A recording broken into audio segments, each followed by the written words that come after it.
Okay, let's dive right into this. Today, we're unpacking a really critical public safety blue part, stabilizing North Carolina's correctional staffing. Now, if you're thinking this is just some dry, boring administrative document, honestly, think again. We're looking at a highly dynamic, urgent strategy that tackles a massive statewide challenge for 2026. This isn't just about hiring a few more people, it's about fundamentally changing how a state supports some of its most absolutely essential workers. There is a foundational philosophy driving this entire strategy, and it goes like this. Retention is not just a human resources issue, it is an operational and safety issue. That really sets the stakes, doesn't it? Because when jails and prisons can't keep enough trained officers, the ripple effects are immediate, and they are severe. It affects the staff working the floor, it affects the incarcerated people who are relying on structure and programs, and ultimately, it affects the general public. We really have to reframe this. We're moving way beyond standard HR complaints here. This is a full-blown public safety emergency. Here is our roadmap or today's explainer. 1. A public safety crisis. 2. The vicious overtime cycle. 3. Financial and structural fixes. 4. Culture, wellness, and leadership. And 5. The path forward. Basically, we're going to diagnose the problem first, and then systematically walk through the blueprint for recovery. So let's jump right into Section 1, a public safety crisis and its staggering reality. 24%. Seriously, let that heavy statistical bomb sink in for a second. That is the turnover rate among correctional officer positions in the 2025 calendar year, straight from a recent Department of Adult Correction presentation. This is an incredibly physically risky, highly demanding, and emotionally taxing job, and that makes retention literally the absolute greatest challenge the department is facing right now. I mean, when nearly a quarter of your workforce leaves in a single year, the strain on the remaining staff becomes astronomical. Every single shift just gets harder. Now, what's really interesting about this math is the stark reality behind it.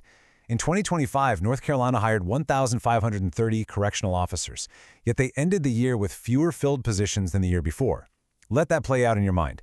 It's like trying to fill a bathtub with a drain wide open. You simply cannot hire your way out of a mass exodus. Hiring alone, no matter how aggressive it is, just cannot outpace a retention crisis of this magnitude if you're losing your experienced people out the back door faster than you can bring new recruits in the front. Which brings us to Section 2, the vicious overtime cycle, otherwise known as the trap. $73 million. That is the massive overtime payout over a recent 12-month period. Just think about the sheer scale of that number. This is an incredible financial anchor weighing down the state, but even more importantly, it represents a staggering human cost. It's completely unsustainable, both for the taxpayers who are funding it and for the officers who are grinding through those endless shifts. And this brilliantly illustrates the trap these facilities are caught in. It's literally a vicious four-step cycle. Step 1, vacancies create an immediate, dangerous gap on the floor. Step 2, to safely cover that gap, management has to implement mandatory overtime. Step 3, working those relentless back-to-back, high-stress shifts leads directly to severe fatigue and burnout.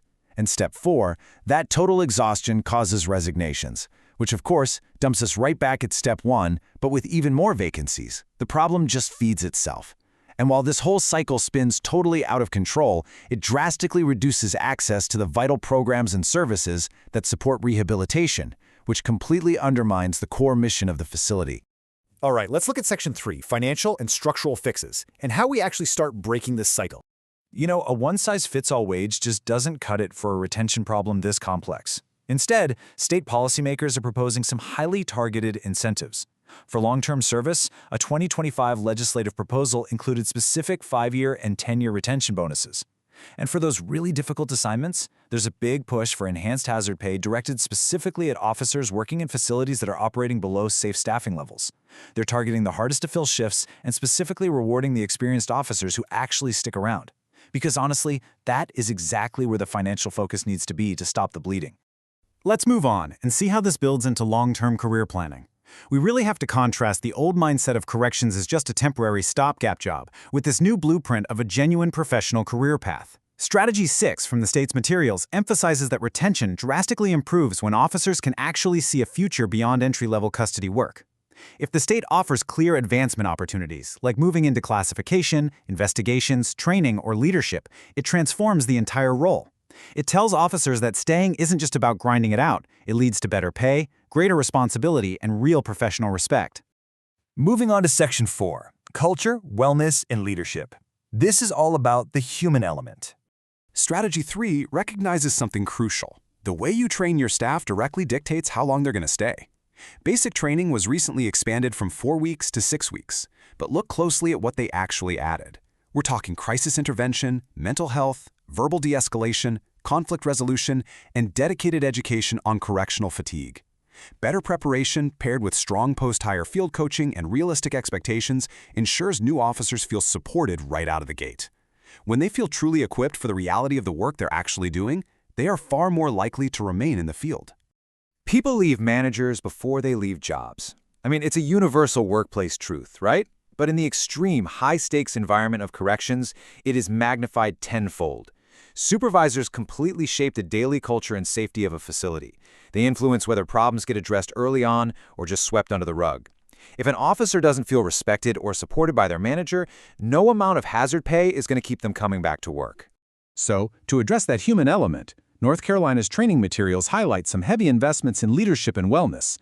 You'll see supervisory programs in there like First Steps, Peak Performance, and the Correctional Leadership Development Program, all designed to build stronger, fairer leaders.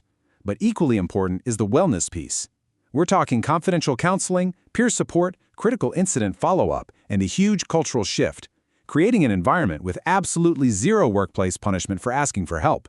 Dealing with trauma, chronic fatigue, and sleep disruption is no longer just a side issue, it is a core retention tool. And finally, Section 5, the path forward. Let's look at this cohesive blueprint. So, the crucial point to remember here is that there is no single silver bullet. These strategies have to be executed together. Here are the actionable takeaways for state administrators. First, target the hardest-hit facilities using exact vacancy data. Second, reduce that massive mandatory overtime by using relief pools and intelligent cross-training. Third, reward long service with the targeted incentives we talked about earlier. And finally, make retention a public safety conversation, not just a back-office personnel issue. Combining all of these fixes into one cohesive blueprint really is the only way to protect the long-term health and stability of the correctional system. I want to wrap up our explainer today by leaving you with this really provocative question to think about. What is the true cost of an understaffed correctional facility to our community's safety?